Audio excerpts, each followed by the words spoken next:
Bueno, seguimos en el estudio del libro de Pentateuco. Ahora estamos viendo el libro de Éxodo y entramos en el capítulo 25. Tanto el capítulo 25 como el 26 y el 27 nos habla de la preparación del pueblo de Dios para la construcción del tabernáculo.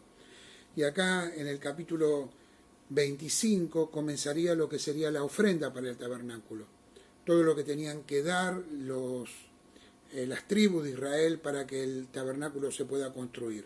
Cuando nosotros vemos el libro de Génesis y estudiamos el libro de Génesis, tanto la vida de los patriarcas, Abraham, Isaac y Jacob, vemos que Dios andaba con su pueblo, ¿no? Que Dios estaba con su pueblo y caminaban y andaban y Dios aparecía y hablaba con Jacob o con Isaac o con Abraham, tenía tratos con Adán en el huerto del Edén, o se le aparecía a Noé, le hablaba a Noé para que Noé construya el arca. Era un trato específico de Dios, ¿no? Él andaba, se metía dentro de su pueblo. Pero en Éxodo aparece algo diferente. Es Dios queriendo morar en su pueblo, o sea, habitar en su pueblo. Fíjense lo que dice el versículo 8 del capítulo 25. Y harán un santuario para mí y habitaré en medio de ellos. Es emocionante escuchar este versículo, ¿no? Habitaré en medio de ellos, habitaré en medio de mi pueblo. Vamos a leer los primeros 9 versículos de Éxodo capítulo 25. Dice: Jehová habló a Moisés diciendo: Di a los hijos de Israel que tomen para mí ofrenda de todo varón que la diere de su voluntad de corazón, y tomaréis mi ofrenda. Esta es la ofrenda que tomaréis de ellos: oro, plata, cobre, azul, púrpura, carmesí, lino fino, pelo de cabra, piel de carneros teñidas de rojo, pieles de tejones, madera de acacia, aceite para el alumbrado, especias para el aceite de la unción y para el incienso aromático, piedras de ónice, piedras de engaste para el efod y para el pectoral. Y harán un santuario para mí y habitaré en medio de ellos. Conforme a todo lo que yo te muestre, el diseño del tabernáculo y el diseño de todos sus utensilios, así lo haréis. Bueno, acá vemos lo que Dios estaba demandando, los materiales que Dios estaba demandando para el tabernáculo. Lo primero que nosotros vemos es todo lo que tenía que ver con la ofrenda para hacer este santuario. Y vemos a Dios como un arquitecto, ¿no? Él le da a Moisés el modelo con que se iba a construir el tabernáculo. Fíjese en el versículo 9 que dice: conforme a todo lo que yo te muestre, el diseño del tabernáculo y el diseño de todos sus utensilios, así lo haréis.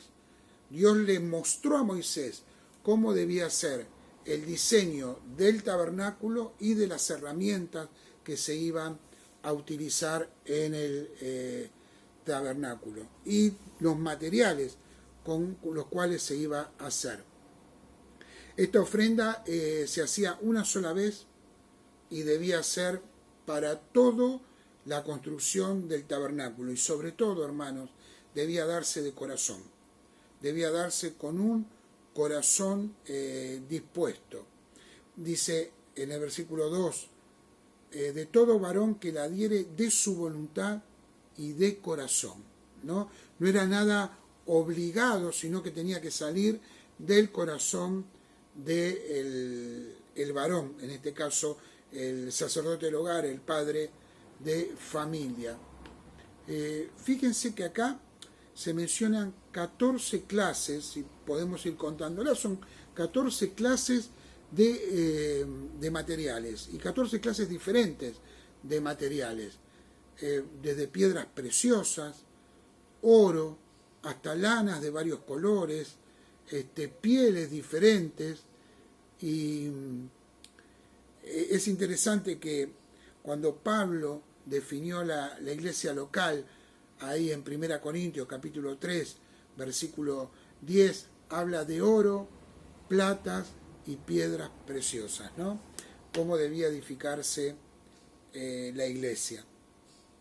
Ahora, hermanos, vamos a mirar cuáles son estos materiales y qué se construyen, cuáles son las órdenes de construir y qué eran las cosas necesarias para el tabernáculo. Lo primero que vemos es el arca de testimonio o el arca del pacto. Dios empieza con el mueble más importante. El arca de testimonio o arca del pacto era el trono de Dios, era donde iba a estar la presencia del Señor, donde iba a reposar su gloria. Fíjese el versículo 22. Y desde ahí, ¿no?, en el arca de testimonio, me declararé a ti y hablaré contigo sobre el propiciatorio de entre los dos querubines que están sobre el arca de testimonio, todo lo que yo te mandare para los hijos de Israel. Ese era el lugar donde Dios había elegido hablar a su pueblo. Miren qué importante que era el arca. También dentro de ese arca, ese propiciatorio que nos habla del Señor Jesucristo, había tres cosas, ¿no? Uno era, veamos el versículo 16, dice, y pondrás en el arca el testimonio que yo te daré, ¿no? ¿Cuál era el testimonio que Dios le iba a dar? Las tablas de la ley. Eso era lo primero que iba a poner, ¿no? Las tablas de la ley. Luego lo segundo era la vara de Aarón. ¿Recuerdan? La vara de Aarón que reverdeció. Y luego una vasija que contenía el maná. Las tablas de la ley, la vara de Aarón y una vasijita donde contenía el maná. Es interesante que estos tres artículos que iban a estar sobre el propiciatorio, que iba a ser rociado por la sangre del cordero, estos tres artículos hablaban de la rebelión y del pecado de su pueblo. Si ustedes miran, por ejemplo, estos tres artículos, vemos que tanto lo que era la vasija con maná, que hablaba de que Dios se había quejado porque tenía, el pueblo se había quejado porque tenía hambre.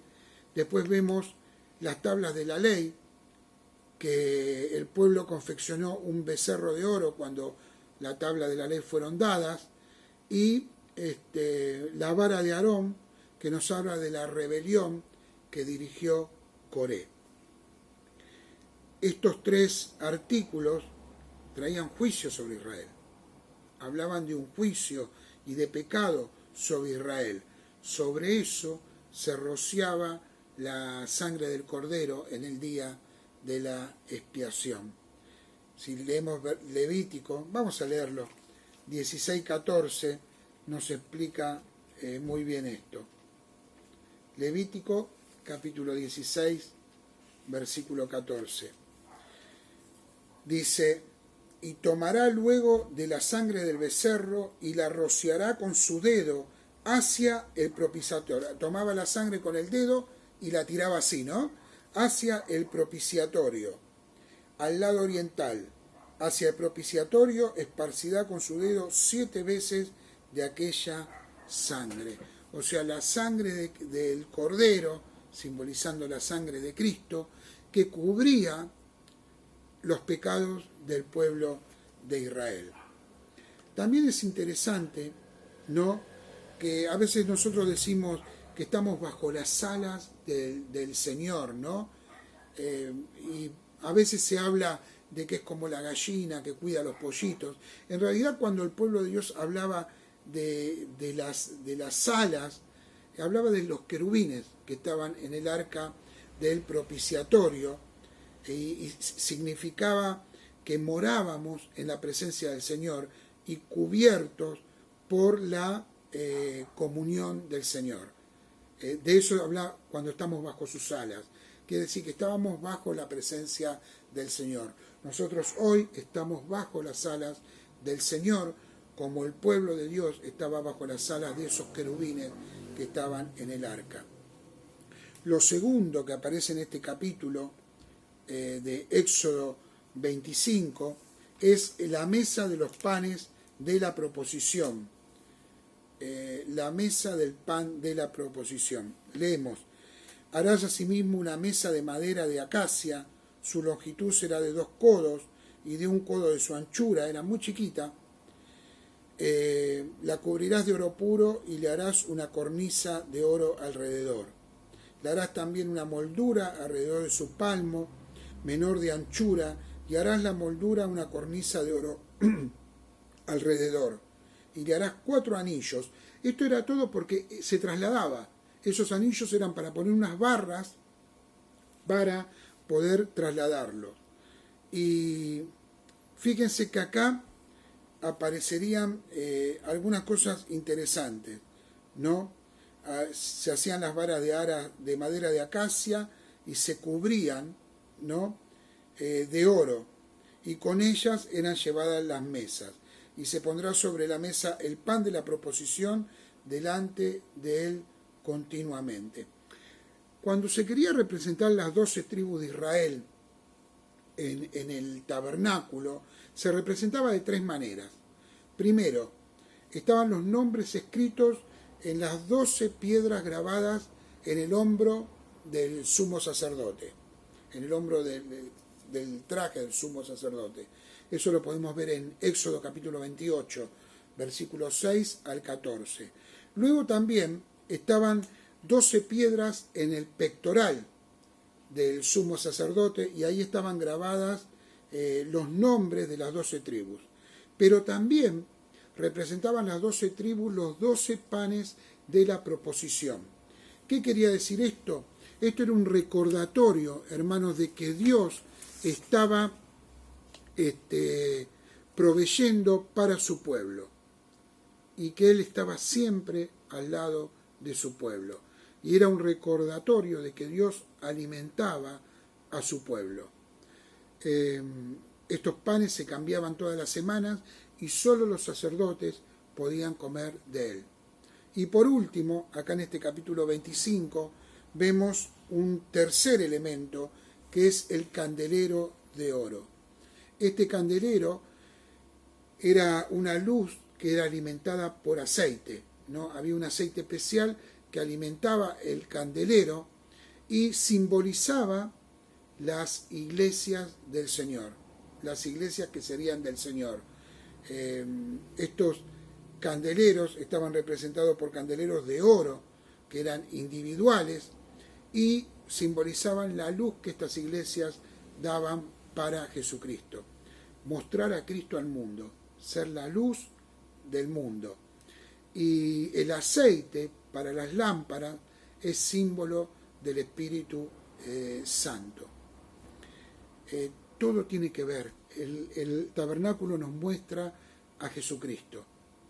Nos muestra con su sangre, rociando la presencia de Dios en la mesa de la proposición, en los panes, en el arca del pacto, donde estaban simbolizados los pecados del pueblo y el perdón de Dios, y estos panes que simbolizaban también que Jesús es el pan que vino a saciarnos, el maná que bajó del cielo, y también los candeleros que hablan de una iglesia que debe ser luz, y una iglesia que debe estar llena del Espíritu Santo, del aceite, para poder ser luz, como iglesia y también individualmente. ¿Cómo está nuestra vida? ¿Estamos llenos del Espíritu Santo? ¿Podemos ser luz a otros porque tenemos el aceite en nuestras vasijas? Este mundo necesita una iglesia llena del Espíritu Santo. Este mundo en oscuridad necesita una iglesia que alumbre. De eso nos habla este capítulo 25 de Éxodo. Luego continuaremos con el capítulo 26 y 27, viendo también las cortinas, las estructuras, los velos del tabernáculo. Seguimos en el próximo video.